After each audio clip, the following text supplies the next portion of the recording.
Hi friends, welcome back to Uma's flavour and fashions. ఈ వీడియోలో street స్టైల్లో చికెన్ పకోడీ ఇంట్లో ఎలా చేసుకోవచ్చో చూపించబోతున్నాను.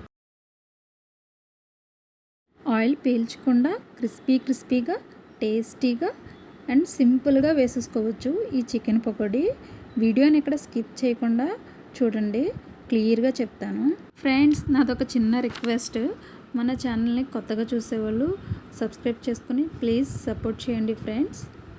ఈ కొలతలతో చికెన్ పకోడీని ఇంట్లో చేసి మీ ఫ్యామిలీ మెంబర్స్కి టేస్ట్ చూపించాక మళ్ళీ తిరిగి ఎప్పుడు చేసి పెడతారా అని తప్పకుండా వెయిట్ చేస్తారు. అంత టేస్టీగా ఉంటాయండి. తప్పకుండా ట్రై చేయాల్సిన రెసిపీ. మీరు కూడా ఈ వీడియో చూసేసి ఇంట్లో ఈ చికెన్ పకోడీని చేసేయండి. ఇక లేట్ చేయకుండా ప్రాసెస్ ఏంటో చూసేయండి. ఫస్ట్ దీనికోసం చికెన్ అయితే 1/2 kg తీసుకున్నానండి. నేను with bones without bones mix చేసి తీసుకున్నాను. ఇక్కడ చూపిస్తున్న విధంగా చిన్న సైజులో ముక్కలు చేసి పెట్టుకోవాలి. 1/2 kg చికెన్కి సరిపడా క్వాంటిటీస్ అన్నీ చెప్తున్నాను. సో మీరు దీనికి డబల్ క్వాంటిటీలో చేసుకోవాలంటే ఇంగ్రీడియంట్స్ అన్నీ కూడా డబల్ వేసుకోండి. ఫస్ట్ అయితే ఈ చికెన్ని నీట్గా క్లీన్ చేసుకున్న తర్వాత ఇందులోకి 1/2 టీ స్పూన్ పసుపు, కారం అయితే 1 టేబుల్ స్పూన్ వరకు వేసుకోండి. చికెన్కి కొంచెం కారం ఎక్కువగానే వేసుకోవాలి. టేస్ట్కి సరిపడగా సాల్ట్, 1 టీ స్పూన్ దాకా ధనియాల పొడి, 1/2 టీ స్పూన్ దాకా జీలకర్ర పొడి, అలాగే 1 టీ స్పూన్ అల్లం వెల్లుల్లి పేస్ట్ కూడా వేసుకోవాలి. 2 టేబుల్ స్పూన్స్ వరకు కార్న్ఫ్లోర్, 2 టేబుల్ స్పూన్స్ వరకు బియ్యం పిండి. ఇలా అన్నీ వేసేసాక చికెన్కి బాగా పట్టించి మొత్తం అంతా కలిసేటట్టుగా మిక్స్ చేసుకోండి. సో ఇలా కలుపుకున్న చికెన్ అయితే 1 గంట పాటు మ్యారినేట్ చేసుకోవాలి.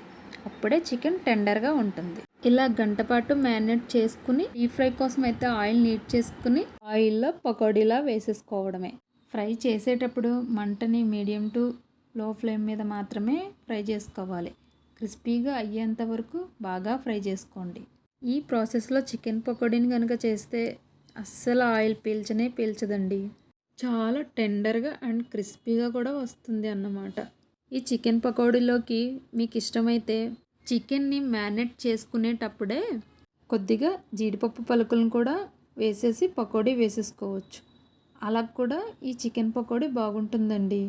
ఈ చికెన్ పకోడీకి సైడ్గా ఆనియన్ స్లైసెస్ అండ్ లెమన్తో సర్వ్ చేసుకుంటే సూపర్గా ఉంటుంది. మరి ఎంతో టేస్టీగా అండ్ క్రిస్పీగా కరకల్లాడే చికెన్ పకోడీ స్ట్రీట్ స్టైల్లో సింపుల్గా చేసుకునే ఈ రెసిపీని మీరు కూడా ఇంట్లో ఒకసారి తప్పకుండా ట్రై చేయండి. వీడియో నచ్చితే ఒక చిన్న లైక్ ఇవ్వడం మర్చిపోకండి. మరిన్ని టేస్టీ రెసిపీస్ కోసం మన ఛానల్ని సబ్స్క్రైబ్ చేసుకోండి. మరొక కొత్త వీడియోతో మీ ముందర ఉంటుంది Uma's flavour and fashions. Thank you for watching.